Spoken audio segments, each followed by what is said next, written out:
নিখোঁজের 7 দিন পর মেঘনায় মিলল ট্রাক চালকের হাত পা বাঁধা লাশ। নরসিংদীর রায়পুরা নিখোঁজের 7 দিন পর হাবি মিয়া নামের এক ট্রাক চালকের হাত পা বাঁধা মরদেহ উদ্ধার করেছে নৌ পুলিশ। গতকাল সোমবার সন্ধ্যায় উপজেলার নীলক্ষা ইউনিয়নের মেঘনা নদী থেকে মরদেহটি উদ্ধার করা হয়।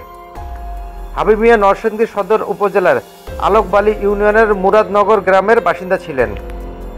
পুলিশ ও পরিবারের সূত্রে জানা গেছে, 21 জানুয়ারি সকালে ট্রলার নিয়ে বের হয়ে নিখোঁজ হন হাবি মিয়া। ওই দিন ট্রলারটির খোঁজ পাওয়া গেলেও তিনি নিখোঁজ ছিলেন।